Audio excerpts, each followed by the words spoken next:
Radio Kantipur, radio राष्ट्रको।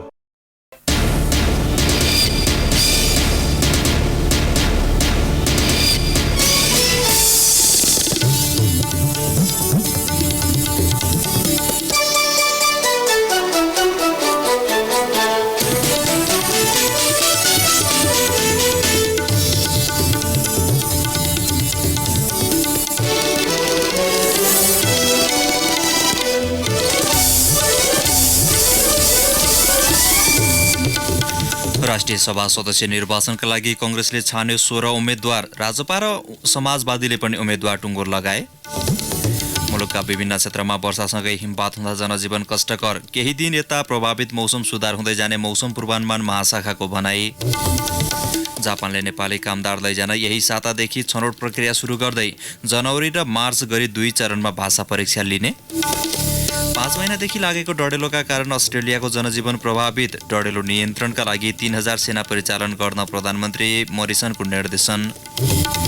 र प्रदेश 1 लाई 7 विकेटले पराजित गर्दै प्रदेश 3 मनमोहन मेमोरियल राष्ट्रिय 1 दिवसीय क्रिकेट कपको सेमी फाइनलमा सुभाष खकुरेलको अर्धशतक। नमस्कार, कान्तिपुर डायरीका साथमा साथी सुरज र म बासु। समाचार अब विस्तारमा। प्रमुख प्रतिपक्ष नेपाली कांग्रेसले आसन्न राष्ट्रिय सभा सदस्य चयनका लागि उम्मेद्वारको टुङ्गो लगाएको छ। 18 सिटका लागि हुने निर्वाचनमा कांग्रेसले 16 जनाको नाम तय गरेको हो। कांग्रेसले 2 सिट भने समाजवादी पार्टीलाई दिएको छ। प्रदेश 1 मा निरबहादुर विश्वकर्मा, मीना पुलामी मगर र राजेन्द्र घिमिरेको नाम तय हुँदा प्रदेश 2 बाट नगिना यादव र भोला पञ्जियारको नाम अघि सारिएको छ। प्रदेश 3 बाट हरिशरण श्रेष्ठ र छली कुमारी शर्मा उपाध्यायलाई कांग्रेसले उम्मेद्वार बनाउने भएको छ।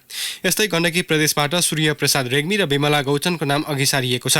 प्रदेश 5 बाट बालकृष्ण पाण्डे, गिरिजा न्यौपाने र मेराज हलवाई तथा कर्णाली प्रदेशबाट दिल्लीराम पाठक र सावित्री पौडेलको नाम तय भएको छ। सुदूरपश्चिम प्रदेशबाट प्रताप ठगुन्ना र तुलसी देवकोटाको नाम तय भएको छ।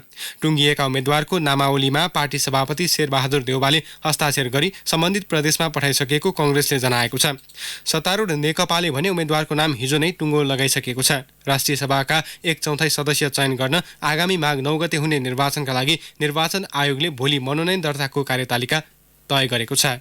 राष्ट्रिय जनता पार्टीले राष्ट्रिय सभा निर्वाचनका लागि उम्मेद्वार तय गरेको छ। राजपाले प्रदेश 2 बाट राष्ट्रिय सभामा मृगेन्द्र सिंह यादव र शेखर कुमार सिंहलाई उम्मेद्वार बनाउने निर्णय गरिएको राजपा अध्यक्ष मण्डलका नेता राजकिशोर यादवले जानकारी दिनुभयो। आज बसेको अध्यक्ष मण्डलको बैठकले वरिष्ठ उपाध्यक्ष मृगेन्द्र सिंह यादवलाई राष्ट्रिय सभा उम्मेद्वार बनाउने निर्णय गरेको हो। उहाँलाई अन्य समूहबाट उम्मेद्वार बनाइएको हो। त्यस्तै शेखर कुमारलाई भने अल्पसंख्यकको समूहबाट उम्मेद्वार बनाउन लागि यादवले जानकारी दिनुभयो। राजपाले प्रदेश 2 बाट मात्रै राष्ट्रिय सभा निर्वाचनमा प्रतिस्पर्धा गर्ने जनाएको छ। प्रदेश 2 मा खाली हुन लागेका राष्ट्रिय सभाका 4 सिटका लागि राजपा र नेकपाले गठबन्धन गरेर 2-2 सिट बाँडेका छन्। प्रदेशसभा सदस्य र स्थानीय तहका प्रमुख र उपप्रमुख तथा अध्यक्ष र उपाध्यक्ष मतदाता हुने राष्ट्रिय सभा निर्वाचनमा प्रदेश 2 बाट नेकपा राजपा गठबन्धन निर्वाचित हुने सम्भावना बलियो छ। यसैबीच समाजवादी पार्टीले राष्ट्रिय सभामा प्रदेश 2 बाट रामप्रीत पासवानलाई नै उम्मेद्वार बनाउने भएको छ। राष्ट्रिय सभा निर्वाचनका लागि उम्मेद्वार छनौट गर्न आज बसेको समाजवादी पार्टीको बैठकले 2 वर्षीय कार्यकाल सकिन लागेका राष्ट्रिय सभा सदस्य रामप्रीत पासवानलाई नै उम्मेद्वार बनाउने निर्णय गरेको पार्टीका महामन्त्री रामसाहेब प्रसाद यादवले जानकारी दिनुभयो। उहाँलाई दलित समूहबाट उम्मेद्वार बनाउन लागि हो। दोस्रो उम्मेद्वार छनौट गर्ने जिम्मा भने अध्यक्ष उपेन्द्र यादवलाई दिइएको छ। मुलुकका अधिकांश भूभागमा वर्षासँगै हिमपात हुँदा जनजीवन कष्टकर बनेको छ।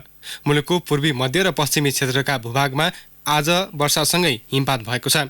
पश्चिमी न्यून चापीय वायुको प्रभावले केही दिन यता प्रभावित मौसम क्रमिक रूपमा सुधार हुँदै जाने मौसम पूर्वानुमान महाशाखाले जनाएको छ। गत बुधबार पश्चिमी भूभाग हुँदै प्रवेश गरेको सो प्रणाली आज उत्तर पूर्वी भूभाग हुँदै बाहिरिने मौसमविद प्रतिभा मानन्दरले बताउनुभयो।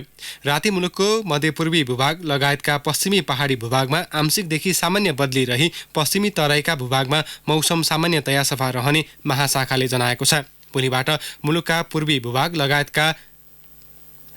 लगायतमा सामान्य सफा रहने महाशाखाले जनाएको छ।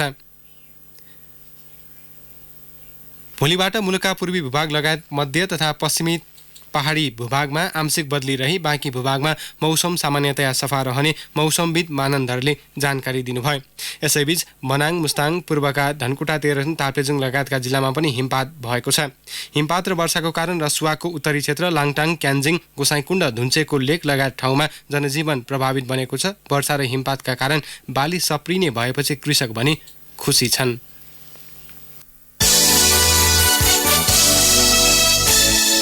जापानले 2000 भन्दा बढी नेपाली कामदार लैजान यही सातादेखि छनौट प्रक्रिया सुरु गर्ने भएको छ। जापानी सरकारका तर्फबाट जापान फाउन्डेसनले जनवरीमा 1000 र आगामी मार्चमा 1300 नेपाली कामदार लैजान छनौट प्रक्रिया सुरु गर्न लागेको हो। फाउन्डेसनले सूचना जारी गरी कामदार छनौटका लागि परीक्षा तालिका सार्वजनिक गरेको छ। तालिका अनुसार फाउन्डेसनले पहिलो चरणमा 1000 कामदार छनौट गर्न जनवरी 7, 8, 14देखि 16, 21देखि 23, 28 र 29 तारिकमा भाषा परीक्षा लिनेछ। दोस्रो चरणमा 1300 कामदार छनौट गर्न आगामी मार्च 3देखि 5, 9देखि 12 र 15देखि 19 तारिकमा भाषा परीक्षा लिने सूचनामा उल्लेख छ। फाउन्डेसनले परीक्षा शुल्क 2500 रुपियाँ तोकेको छ। फाउन्डेसनले कम्प्युटरमा आधारित प्रणालीबाट लिखित सिप परीक्षण लगायत परीक्षा लिनेछ। परीक्षार्थीले साधारण बोलीचाली तथा प्रस्तुति, जापानी भाषा सुनाइ र पढाइमा उत्तीर्ण हुनुपर्नेछ। दैनिक जीवनमा आइपर्ने कामका लागि जापानी भाषा सहजै बुझ्ने, बोल्ने र लेख्न सक्ने तथा आफ्नो र वरिपरिको परिस्थितिबारे जापानी भाषामा अभिव्यक्त गर्न सक्ने हुनुपर्ने सूचनामा उल्लेख छ। 250 पूर्णाङ्कको परीक्षामा उत्तीर्ण हुन न्यूनतम 200 अङ्क ल्याउनुपर्छ। नेपाली नागरिकता, राहदानी वा सवारी चालक परिचय पत्र पेश गरेर भाषा परीक्षामा सहभागी हुन सकिने सूचनामा उल्लेख छ। फाउन्डेसनले दिल्ली बजार स्थित युनिभर्सल ल्याङ्ग्वेज एन्ड कम्प्युटर इन्स्टिच्युटमा परीक्षा सञ्चालन गर्ने जनाएको छ। गत चैतमा नेपाल र जापान बीच कामदार लैजाने सम्बन्धी समझदारी भएको थियो। जापानले अघिल्लो वर्षदेखि विभिन्न 14 क्षेत्रमा विदेशी कामदार ल्याउने नीति लागू गरेको छ। सत्तारूढ नेपाल कम्युनिस्ट पार्टी नेकपाका अध्यक्ष पुष्पकमल दाहालले गणतन्त्र ल्याउन भूमिका खेल्नेलाई बदनाम गराउन पुराना शक्ति लागि परेको आरोप लगाउनु भएको छ। संघीय गणतान्त्रिक व्यवस्थामा विगतमा राज्य सत्ता खोसिएकाहरू अभ्यस्त हुन नसकेर वर्तमान व्यवस्था विरुद्ध लागेको उहाँले बताउनुभयो। काठमाडौँमा आयोजित एक कार्यक्रममा दाहालले परिवर्तनमा नेतृत्व गर्नेहरूलाई मनोवैज्ञानिक दबाव आइरहेको बताउनुभयो। धेरै नबुझेका, धन सम्पत्ति नभएका यी मानिसहरूले हाम्रो राज उल्ट्याउलान्, हाम्रो गद्दी उल्ट्याउलान्, हाम्रो श्रीपेजलाई झिकेर फाल्लान् भन्ने पत्याउँदैनन् अरे के त्यो मान्छेहरूले। तर जनता जागिसकेपछि चाहिँ उनीहरूले नपत्याउँदै पनि श्रीपेज झिकेर फालिन्छ, गद्दी खोसिन्छ, राज्य उल्टिन्छ। उल्टिसकेपछि उनीहरूलाई त हैरान हुन्छ, ओहो उल्टियो। त्यसो भएपछि उनीहरूले 10 गुणा बढी शक्ति लगाउँछन् अरे क्या त्यो पहिला गुमेको आफ्नो राज्य फिर्ता लिनको लागि, आफ्नो गुमेको स्वर्ग फिर्ता लिनको लागि बल गर्छन् उनीहरूले। कान्तिपुर डायरीमा अब ब्रेकको पालो। अब बाँकी प्रसङ्ग। विगत 5 महिनादेखि लागेको डढेलोका कारण अस्ट्रेलियाको जनजीवन प्रभावित बनेको छ। आगलागीका कारण ठूलो मात्रामा जनधनको क्षति भएको छ। लाखौं परिवार विस्थापित भएका छन्। अस्ट्रेलियामा नेपालीहरूको समेत ठूलो संख्यामा बसोबास रहेको छ। थप विवरणसहित अस्ट्रेलियाबाट सहकर्मी नारायण खड्का।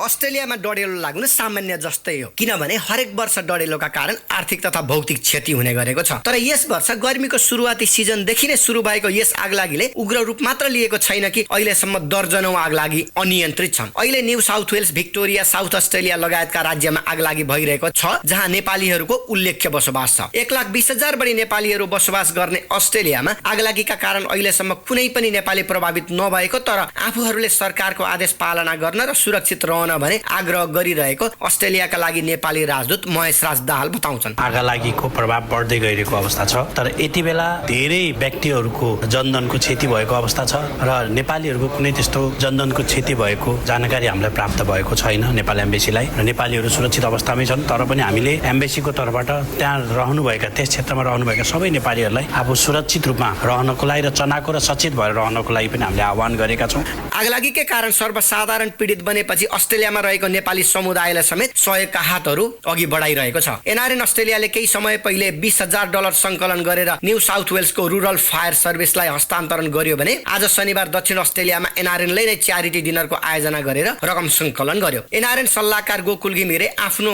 कर्मघर भएको र सर्वसाधारण पीडामा हुँदा सहयोग गर्नु आवश्यक भएकाले समेत यसलाई अभियानका रूपमा लगेको सुनाउँछन्। सानो भए पनि सहयोग गरेर उहाँहरूको घाउमा मलम लगाउनु हाम्रो कर्तव्य हो। अस्ट्रेलियामा हामीहरू एकदमै दयालु र अरूको दुःखमा चाहिँ सहयोगी छ भन्ने किसिमको एउटा बुझाइ छ अस्ट्रेलियनमा आज नेपालीहरूको र त्यसलाई त्यो साखलाई जगाउने काम पनि हामीबाट भइरहेको हुनुपर्छ। पछिल्लो समयमा अस्ट्रेलियाका विभिन्न राज्यहरूमा तापक्रम समेत 40 डिग्री भन्दा माथि पुगिरहेको छ। केही स्थानका नेपालीहरूले यहाँका अग्नि नियन्त्रकहरूलाई खाना बनाएर खुवाएका छन् भने यहाँ स्थित पुण्य फाउन्डेसनले पानी वितरण गरिरहेको छ। नेपालीहरू प्रत्यक्ष रूपमा अहिलेसम्म पीडित नभए पनि उनीहरूले आर्थिक मात्र नभएर गर्न सक्ने सबै उपलब्ध सहयोगहरू गरिरहेका छन्। दक्षिण अस्ट्रेलिया एनआरएन उपाध्यक्ष सन्तोषी गौतम नेपाली समुदाय एकजुट भइरहेको सुनाउँछन्। अस्ट्रेलिया भनेको हाम्रो सेकेन्ड लिभिङ कन्ट्री हो, त्यसैकारणले गर्दा यहाँ यस्तो डिजास्टर भइरहँदाखेरि we have to help them. So that's why हामीले चाहिँ यो फन्ड राइजिङ डिनर अर्गनाइज गरेका छौँ। यसबाट उठेको पैसाहरू जति छ हामी सबै साउथ अस्ट्रेलियाको इमर्जेन्सी फायरमा चाहिँ डोनेट गर्नेछौँ। अस्ट्रेलियामा यस वर्षको आगलागीले मात्र करिब 2 दर्जन सर्वसाधारणले ज्यान गुमाइसकेका छन् भने करिब 30 जना अहिले पनि हराइरहेका छन्। यसैगरी करिब 1500 घर जलिसकेका छन् भने 60 लाख हेक्टर बढी जमिनमा क्षति पुगिसकेको छ। जन त्यसमा पनि कति जनावरहरूको मृत्यु भयो त्यसको त लेखाजोखा नै छैन। प्रत्यक्ष रूपमा आफूलाई केही नभए पनि आफ्नो तर्फबाट गर्न सकिने सहयोग गर्न तत्पर नेपाली समुदायको यो सहयोगी हात अस्ट्रेलियामा प्रशंसनीय छ। रेडियो कान्तिपुरका लागि अस्ट्रेलियाबाट नारायण खड्का।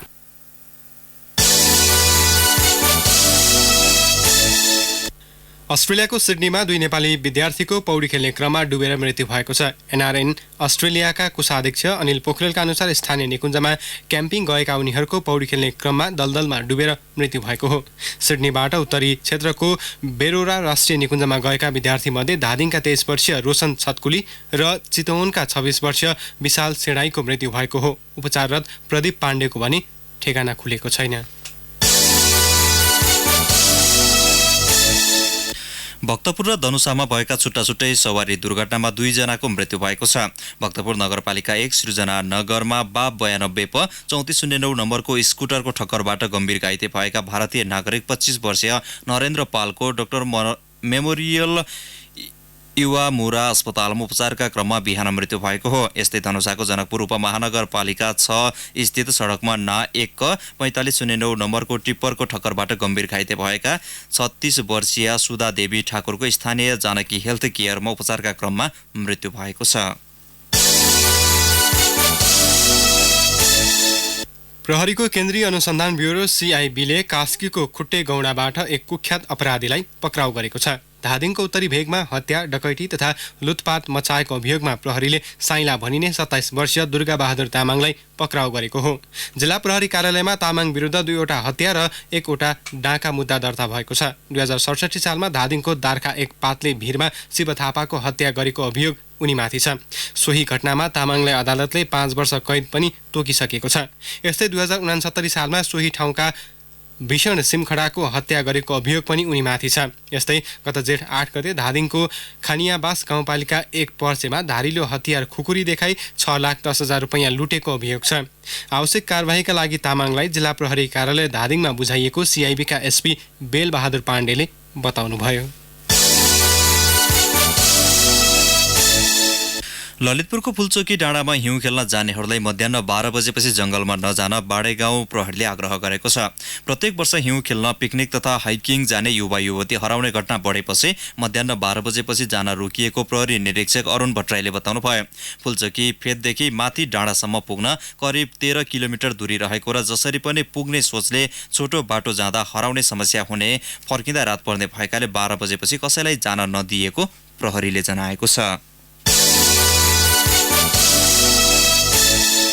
उच्च शिक्षा अध्ययन गर्ने मध्ये 24% प्राविधिक शिक्षामा अध्ययन गर्ने गरेको सरकारी तथ्याङ्कले देखाएको छ।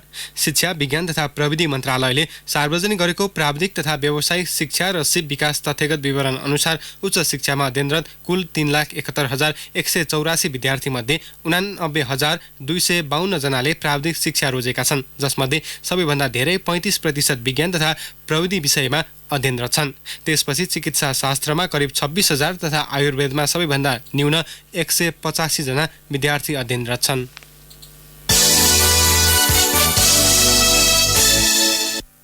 सिराहा स्थित सडक डिभिजन कार्यालयका 3 जना कर्मचारी घुस लिएको अभियोगमा रङ्गीहात पक्राउ परेका छन्। अख्तियार दुरुपयोग अनुसन्धान आयोगको टोलीले कार्यालय प्रमुख विनोद शाह, इन्जिनियर नवीन कुमार शाह र सब इन्जिनियर वीरेन्द्र कुमार शाहलाई पक्राउ गरेको हो। कार्यालय प्रमुख विनोद 3 लाख, इन्जिनियर नवीन कुमार र सब इन्जिनियर वीरेन्द्र कुमार 15,96,000 रुपियाँसहित पक्राउ परेका हुन्। निर्माण व्यवसायीसँग सडक कालो पत्रेको कामका लागि कमिसन मागेको उजुरीपछि अख्तियारले स्टिङ अपरेसन गरेको थियो। कान्तिपुर डायरीमा अब बुटवल डायरीको पालो। बुटवल डायरीबाट अमृता अनमोलको नमस्कार। प्लास्टिक जन्य फोहोरले हैरान भएपछि रूपन्देहीको तिलोत्तमा नगरपालिकाले शून्य पोलिथिन अभियान चलाएको छ। नगरपालिकाले गत साउन 1 गतेदेखि प्लास्टिक जन्य झोला निषेध गरी अभियान थालेको हो। त्यसयता ग्रिन तिलोत्तमा क्लिन तिलोत्तमा भन्ने नारा सहित हरेक हप्ता सार्वजनिक क्षेत्र सरसफाई थालिएको छ। सरसफाईमा जनप्रतिनिधि सँगै कर्मचारीहरू खटेका छन्। अतिक्रमण गरेका घर भत्काउन नसक्दा बुटवलको राजमार्ग क्षेत्र विस्तारको काम 3 वर्षदेखि अलपत्र छ। यही नगरको भित्री सडक भने धमाधम 82 फुटमा विस्तार गरिँदैछ। बुटवल उपमहानगरपालिकाले राजमार्ग क्षेत्रको भिड कम गर्न 4 लेनको बाइपास सडक निर्माण थालेको हो। त्यसका लागि अतिक्रमण र ढल निकासको अभावमा अस्तव्यस्त बनेका मुख्य बजारका सडक फराकिला बनाउन थालेको छ। उपमहानगर प्रमुख शिवराज सुवेदीले पूर्व पश्चिम र उत्तर दक्षिण राजमार्ग प्रदेश मन्त्रालय र त्यस मातहतका कार्यालयले व्यस्त बनेपछि बाइपासका लागि भित्री सडक खुला र व्यवस्थित गर्न लागेको बताउनुभयो। प्रदेश 5 का 19% नागरिक अझै पनि टुकीको भरमा जीवन निर्वाह गरेका छन्। अहिलेसम्म 81% नागरिकले विद्युत उपयोग गरेका छन्। टुकी बाल्ने समस्या हटाउन भन्दै प्रदेश सरकारले 2 वर्षभित्रमा 100% विद्युतीकरण गर्ने घोषणा गरेको छ। त्यस अनुसार चालु आर्थिक वर्षमै 6 जिल्ला पूर्ण विद्युतीकरण घोषणा गर्ने सरकारको नीति छ। तर लगानी र कार्यक्रम भने त्यस अनुसार छुट्याइएको छैन। चालु आर्थिक वर्षमा ऊर्जा क्षेत्रमा 35 करोड बजेट विनियोजन भएको छ। मदन भण्डारी स्पोर्ट्स एकाडेमी बुटवलले 5औं बटौली अन्तर्मावि दौड प्रतियोगिता आयोजना गर्ने भएको छ। पुस 29 गते हुने 5000 मिटर दौड प्रतियोगितामा विद्यालयका छात्र र छात्रा सहभागी हुनेछन्। प्रतियोगितामा प्रथम हुनेले 11,111 रुपियाँ प्राप्त गर्ने कार्यक्रम संयोजक केशव पौडेलले जानकारी दिनुभयो। त्यसैगरी तेस्रो मदन भण्डारी अन्तर्मावि फुटसल प्रतियोगिता 2076 माघ 3 गते हुने भएको छ। अवस्थ बुटवल डायरी आजलाई सकियो। अमृता अनमोललाई बिदा दिनुहोस्। नमस्कार। बुटवल डायरीपछि कान्तिपुर डायरीमा पुनः ब्रेकको पालो। अब आर्थिक प्रसङ्ग। चालु आर्थिक वर्षको मङ्सिरमा मात्र 7.5 अर्बको खाद्यान्न आयात भएको छ। माग अनुसारको आपूर्ति हुन नसक्दा खाद्यान्नमा वर्षेनी परनिर्भरता बढ्दै गएको हो। भन्सार विभागको तथ्याङ्क अनुसार गत मङ्सिरमा 7 अर्ब 65 करोड 12,04,000 रुपियाँ बराबरको चामल, गहुँ, मकै लगायतको खाद्यान्न आयात भएको छ। यो अघिल्लो वर्षको सोही अवधिको तुलनामा 1 अर्ब 20 करोड 33,28,000 रुपियाँले बढी हो। चालु आर्थिक वर्षको समग्र 5 महिनामा भने 20 अर्ब 21 करोड 76,16,000 रुपियाँ बराबरको चामल, मकै, गहुँ लगायतका खाद्यान्न आयात भएको छ। यद्यपि गत वर्षको 5 महिनाको तुलनामा भने 1 अर्ब 33 करोड 21,74,000 रुपियाँले कम हो। मुलुकमा अर्बौं रुपियाँको खाद्यान्न आयात हुँदा 1 करोड 56 लाख मूल्य बराबरको निर्यात भएको विभागको तथ्याङ्क छ। भारत सहित चीन, थाइल्याण्ड, बङ्गलादेशबाट खाद्यान्न आयात हुने गरेको छ। खेतीयोग्य जमिन घट्दै गएको र काम गर्ने जनशक्ति अभावले माग अनुसार उत्पादन नहुँदा ठूलो परिमाणमा खाद्यान्न आयात हुँदै आएको छ। धितोपत्र बजारमा यो साता 2 अर्ब 39 करोड 92,73,000 रुपियाँ बराबरको कारोबार भएको छ। यस साता कुल 181 कम्पनीका 71,84,639 किता सेयर किनबेच भएको नेपाल स्टक एक्सचेन्जले जनाएको छ। साताको पहिलो दिन आइतबार नेप्से परिसूचक गरी 5 अङ्कले ओह्रालो लाग्यो। आइतबार कुल 181 कम्पनीको 15,54,890 किता सेयर किनबेच भए, जस अन्तर्गत 42 करोड 24,53,000 रुपियाँ बराबरको कारोबार भयो। सोमबार 5 अङ्कले नै उकालो लागेको नेप्सेमा कुल 177 कम्पनीका 14,91,044 किता सेयर किनबेच भए, जस अन्तर्गत 62 करोड 23,63,000 रुपियाँ बराबरको कारोबार भए। कारोबार हुने साताको तेस्रो दिन मङ्गलबार नेप्से झिनो अङ्कले घट्यो। सो दिन नेप्सेमा कुल 177 कम्पनीका 13,02,986 किता सेयर किनबेच भयो भने 44 करोड 22,56,000 रुपियाँ बराबरको कारोबार भएको नेपाल स्टक एक्सचेन्जले जनाएको छ। बुधबार नेप्सेमा 37 करोड 79,88,000 रुपियाँ बराबरको कारोबार भयो।